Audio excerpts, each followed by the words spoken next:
What's up, YouTube? We're back again with another Sam Onella Academy reaction. His original video will be linked in the description below, so go subscribe and like the video.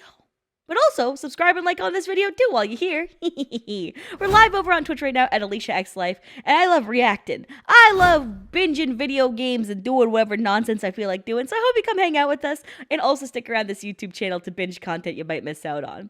On top of all that, it's someone in my chat's birthday right now, so make sure to say happy birthday to them in the comments below. Let's get it.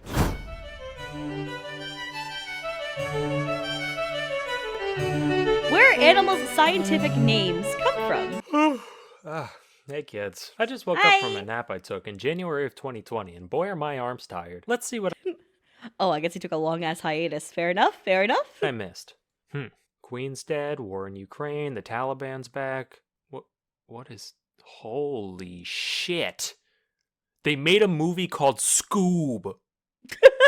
Unprecedented global pandemic, Space Jam 2, some popular guy named Brandon. Yep, that just about covers it. Anyway, we all know about the scientific names of animals, but did you ever wonder what they actually mean? To find out, we must look to taxonomists. They're the guys responsible for the systems of nomenclature we use to classify organisms, and boy are they convoluted. First you got the big eight.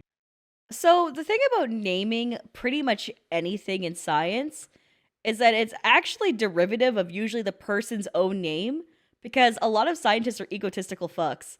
So I don't know if we're going to get into that portion of it or not, but I'm excited to see how we get there. Domain, kingdom, phylum, class, order, family, genus, species. I've seen plenty of mnemonic devices for this, but since the D just showed up in the 90s and is still disputed by some scientists, he's usually not included. So allow me to suggest a few. Dizzy kids puke cereal on fairground staff. Donkey Kong, penis cock, oral, fellatio, genitals suck. I don't know, man. I don't know what. I need to throw away my brain. I'm rotted. Throw my brain away. Throw it away. Dumb kittens pushing cups over, feeds growing spite. Bro, I need to. Look how wholesome his is. Dude, dumb kittens pushing cups over, feeds growing spite. Why is this so wholesome? Donkey Kong's oh, fucking serendipitously.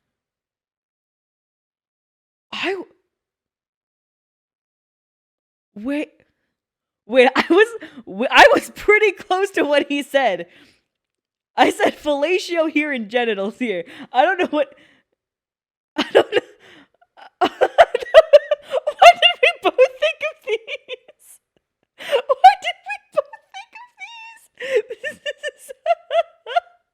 I don't think I'm psychic. I think I'm just a certain level of stupid that melds with other stupids. You know what I mean? Like, we're so brilliant in our own way that we're stupid. It's like a certain level that you hit, and then it becomes genius. It's welcome to my brain. The way this whole thing works differs slightly depending on which kingdom you pick. So today we'll be sticking to the animal one, cause that one's the coolest and I'm in it. So what constitutes each taxon is pretty arbitrary. They basically just serve to act as another set of branches in the tree that taxonomists build. The one exception is species, which is generally defined as any group of animals that can have babies with each other that aren't sterile freaks. Mule, liger, zedonk, skunk ape, they can live fulfilling lives, but they're all shooting I've never heard of a zedonk before. That's actually cool as shit. blanks, so they don't count. On the other hand, in our innumerable trespasses against God, we can make things like chidaindanes, which actually work, so dogs are dogs are dogs. Besides species, though, it's the Wild West in here. Plenty of times, 8 tiers isn't even enough for scientists, so they just stick new sub-levels. Wait, skunk ape? Why was I surprised about the donkey when there's a skunk ape? Hold on, wait. Liger, zedonk, skunk ape, they can live fulfilling lives, but they're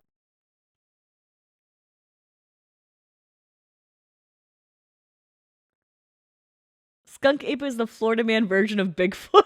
Okay, that's the new canon in my head. That's it. They're all Thank you. shooting blanks, so they don't count. On the other hand, in our innumerable trespasses against God, we can make things like chidaindanes, which actually work, so dogs are dogs are dogs. Besides species, though, it's the Wild West in here. Plenty of times, 8 tiers isn't even enough for scientists, so they just stick new sub-levels in between. Legions, cohorts, tribes, series, divisions, and if you want to keep going, you can throw all kinds of prefixes on any of these for even more layers. There's even subsets subspecies, which the more pedantic of you may think to yourselves that creating names for subspecies at all kind of undermines the single somewhat agreed upon definition in the whole tree. To that, my friends taxonomists say, But while that's pretty complex, the Okay. actual names themselves are pretty easy to wrap your head around. Though taxonomists may hide behind their fancy Greek and Latin, the Vulgate is no substitute for wit. Now, I've scraped through the scientific names of a load of species, and most of them can be split into a few categories. The simplest one.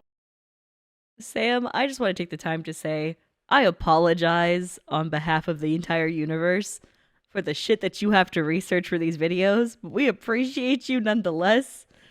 Because I literally sometimes think to myself, ain't no fucking way am I reading all of that. You know? And I've done the university thing. I even went to film school after I was done with university. And now that I'm like out of all that shit, I refuse to read anything of the sort that's that long. I respect the hell out of people who make videos that allow me to not have to read anymore, motherfucker. I'm done with that shit. I'm YouTubing now. Ones are the animals that already have names in Greek or Latin. It's a lion, I'm calling it Leo. Done. Tiger, it's a tigris. Cat, it's a catus. Easy. Multi-word names can be translated the same way. For the golden eagle, we got Aquila chrysaetos. Gold eagle eagle. They decided to be a show-off and do eagle in Greek and Latin. Essentially the same though. But if a species is too specific or exotic for a one-to-one translation, that's when you gotta get a little creative. A lot of the time, inspiration comes from just giving the creature the old once-over and pointing out some cool-looking body part. Generally, the more distinct of an identifying feature it is, the more likely it'll get in the name. For example, Homeboy took one look at this thing and said, yup, red triangle slug. I'm going. Yo, actually, that goes hard as fuck. That's a great way to identify. Huh. On break. We call this thing a fucking unicorn, almost like that means one horn or something. Also, some guy deadass looked at an octopus and said, well, all they got is heads and feet. I'ma call them headfoot. And now biologists everywhere say cephalopod unironically. Matter of fact, Oh, that's so cool. Oh. if it's got feet, chances are that's part of its name somewhere. You got 4 feet, 6 feet, 8 feet, 10 feet, 2 feet, equal feet, both feet, double feet, stomach feet, lip feet, sucker feet, wing feet, big feet, slow feet. Did he say stomach feet? Anyone heard the stomach feet part? Feet, or feet, both feet, joint feet, no feet, 10,000 feet, cow's feet, spade feet, cat feet, small feet. If it doesn't look that interesting, another thing to point out is where you found it. This could be a territory like American bear or Siamese crocodile, or just a habitat like woods macaque or toilet rat. But that's boring. We need to look at Toilet rat, it's me! That's me! That's me watching Skippity Toilet! Alright, for those of you guys who are new to the channel, okay, I'm a rat. There's a whole lore behind it. Basically, I watched JoJo's Bizarre Adventures. In part 4, there's a whole rat episode where there's a rat stand. Then the whole community starts just making rat fan art of me, and that's who I am now. You're gonna have to get used to it. I'm getting a rat onesie soon, okay? This is me now. behind the magic and what drives and motivates them. Now, if there's one thing that the scientific community loves, it's clout. And there's no better way to go down in history than plastering your own name on some shit you found. But not all. Yeah, that's how I know about like identifiers, is that like people will make alternate names that have their own name put into it. So I'm fields have the same volume excited of to see this things part. to scribble the old John Hancock over. On the one end, you got physicists just making up their own slightly different form of ionizing radiation measurement. And even then, only the top dogs got away with it. Now, zoology, any little goober flouncing through the underbrush can say, this one has 13 spots, but the one in the book's only got 11. I will call him Splinkus's ladybird. Alternatively, plenty of biologists have given shout-outs to their contemporaries, both other biologists and those across the academic gamut, from geologists to physicists to explorers and more. Naturally, Darwin's got a shitload, but even the background characters get immortalized one way or another. Who are Thomson, Grant, Summering, Erlanger, Speke, and Cuvier? I don't know, but they've all got gazelles, so they must be pretty cool. Of course, other times, the name checks go to people who had fuck all to do with anything except for one taxonomist being a fan of theirs. Plenty of popular celebrities have species named after them, but since all the big cute stuff was found and branded a while ago... Bro, do you think there's like a Tupac caterpillar out there? Wait a second. Most of these idols are commemorated through repulsive little invertebrates. You got Scaptia, Beyonce. The only similarity I can gather here is Queen Bee. Wait, no shot! No shot! It's a bee that's named after Beyonce! Oh, shut the fuck up! Who did this? Who did this? Oh my god. It looks like a bee, both not a real bee. There's Anomphilus gregarius, an old stone named after an old stone. In 2007, one Jason Bond, a professor of biology at UC Davis, dubbed this little dude Myrmecia Neil Youngie to honor his favorite musician, which caused my man Stephen Colbert to go on TV and profess his utter indignation at not having a spider named after himself. So naturally, the next year, Bond actually went on the Colbert Report to announce the naming of apostachus Stephen Colbert. So, if that gives any of you epic biologists out there any ideas, you know, I wouldn't be opposed. Please, I would do anything. For the love of God, I'll even take a lichen. The world of politics is by no means immune to this phenomenon. I hope he gets one. Obama alone has fucking 9, as do a load of other presidents. Trump's got a moth with funny hair, Bush has a fungus beetle, Reagan Okay. has a wasp, Carter's got a darter, and so forth. Even Austria's That's so cool. Carter's got a darter. most famous painter got the honor through this blind cave beetle. Mind you, it was I like how he called Hitler a painter. Okay. 1933, so you can only blame the guy He a was a tiny famous bit. Hitler painter. actually wrote him a letter saying, "Oh, thank you, my little entomolomensch," and then went on to do, you know, Hitler things. Fun fact, not only was this beetle stuck with just about the worst name you could have, it's also now facing extinction solely because of its value to Nazi memorabilia collectors. What Guess the old habits fuck? die hard. Oop, fictional characters have their fair share of species I got a question. For Nazi memorabilia enthusiasts, do they do it because they agree with the Nazis or because they like the fact that they eventually lost? Like how does the mentality work? Both? Okay. Okay, fair. Okay, my bad. You know what? Some things I just wish I didn't. Okay. All right. under their belt. On the topic of evil beetles, this one's named after Darth Vader because he kind of looks like his helmet, I guess. This was actually named by the same guy who did the Bush one and belongs to the same genus. There's also this mite, genus Darth Vaderum, which is a lot more accurate and frightening. In That goes 2012, hardcore. a single bone from above the eye socket of a hitherto unidentified theropod dinosaur was being studied. And suddenly, under the light of the full moon, the guy working with the specimen had his neck covered with hair and his lips clench into a pog and his endocrine system fill with soy, and he said, "It's just like the eye of Sauron." And then he started chewing on Funko Pops and sweating cream of meme and snorting G Fuel and shitting D20s everywhere until Okay, so Sam is going the fuck off, but I need to teach you guys something. This is some Twitch lore, okay? I have two stories. I know, so for those of you guys who know the Pog Champ or Pog emote, I know the person.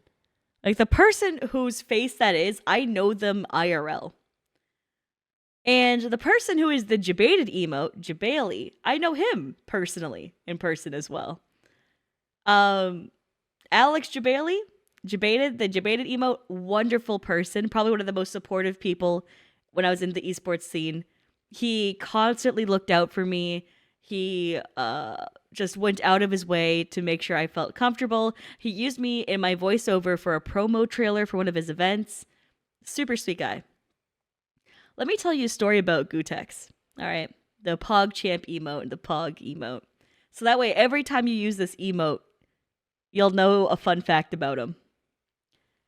This motherfucker shat in an elevator in Vegas. And I don't mean like he just decided to like pull his pants down and shit intentionally in the elevator. He shat himself. He was so drunk at the hotel, at the venue, that he went in the Mandalay Bay elevator and shat his pants and shat all over the elevator. So now every time you use the Pog Champ emote or the Pog emote, remember, that motherfucker a shitty bitch.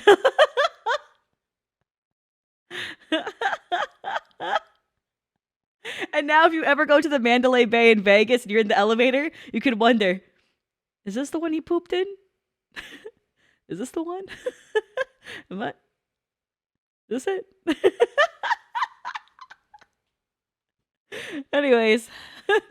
till the prostate stimulation made him. The dino's genus is now Sauroniops, from Eye of Sauron. This spider was named after Godric Gryffindor because it looks like the Sorting Hat. SpongeBob has not a sponge, but a fungus. The legendary birds from Pokemon each have their own, you guessed it, beetle, and the list goes on. Beetle? Oh. Scientists are nerds. Who knew? Anyway, while this all seems kind of chaotic, there is some cute that method they've to the named different madness. Pokemon, One though. rule is the principle of priority. This states that once somebody publishes their chosen name for a species for the first time, that's the name, and other taxonomists typically can't change it. This has led to plenty of misnomers coined by whoever got their foot in the door first, particularly in the case of the guys doing this stuff before we had the luxury of genetic analysis. Here's one. Red panda? Nah. Shining cat, coined in 1825. It's not a red panda. It's a shining cat. Oh my god, I need to be the asshole that shows my dad a picture of like a red panda and just be like, hey dad, look, it's a shining cat. Just so that he can look at me like I'm a stupid ass motherfucker. He gonna be like, what did you go to university for? How far have you fallen? The brain rot has consumed you. Leave Twitch. Seek God. To be fair, they're actually about as close to cats as they are to actual pandas, so whatever. Here's two. Capsicum chinense. Eaten there? Sure. Native? Only off by around half a globe, where literally all hot peppers came from. This principle holds true even if someone thinks they found a new species, only to later discover that it was already named. For example, in 1824, one John Edward Gray documented the plain zebra, calling it Equus burchellii, or Burchell's horse, named after a renowned naturalist of the day. Little did he know, back in 1785, some other douche classified this character as the quagga. The last quagga died in a Dutch prison in 1883. So, why do we care? Well, in the 2000s, Why was it in a Dutch prison? Oh, because they're doing experiments on it? Bro. scientists decided to scrape some gunk off a dry quagga pelt and study its DNA. And from that, they realized, wait a minute, apparently this guy and zebras could have, made a little plaid in the hay together. So technically, they're one species. And today, they're both called quagga. Sounds kind of asinine, but then again, so does asinus, and that worked out fine. Just to maintain the distinction, the extinct subspecies was renamed quagga quagga, so you know it's the real quagga. This double naming convention is when someone makes like dick sucking sound effects. Quack, quack, quack. Just fucking grapefruiting a cock. That's the sound it makes. has been done with a lot of subspecies, in fact. Wild horse, spotted panther, or my favorite, gorilla. Just like, Gorilla, yeah, it's the gorilla, gorilla gorilla. that ever gorilled. Fuck you want from me? A closely related fuck you rule want also from me? states that Damn, the names of all taxa have to be unique. So if two people coincidentally name any taxon the same thing, the older one gets to stay and the new one gets the boot. Like if you saw a genus called echidna, you'd think it was, an echidna, right? Well, no, that'd make too much sense. For a while it was true, from 1797 to 1811. Then it was Okay. pointed out that someone else already called a genus of moray eels echidna back in 1788. So the real echidna had to be changed to You gotta be echidna me. Trying to make a gotta be kidding me pun. Farm lull W's in the chat. Just keep lulling. Put lulls and keck W's. Act as if it was funny. Please. Please. Go. Go. We can manipulate the YouTube audience if we all laugh. Please go. Colossus, or quick tongue. Excellent. Then a decade later, a dude did the same thing for a genus of vipers. Another 22 years passed, people discovered the same thing, and they were renamed to Bitis, cause they bit us. That one at least made a bit of sense, given that the original echidna from Greek mythology was half lady, half snake, but who cares at this point? Anyway, I've just barely scraped the surface of all the goofy names out there, so feel free to post more down below. That's all I've got for now. Till next time, I'm Salmonella, and I'll see ya in 2025. Oh man, his videos are so fucking awesome. I'm so glad we watched that. Yo, make sure to check out his channel. It's linked in the description below is the video. So go leave a like on it, go comment, go support him. Also, stick around here too if you want more reactions. And I appreciate y'all. I hope you do check out the Twitch and hang out with us live. And yeah, bye!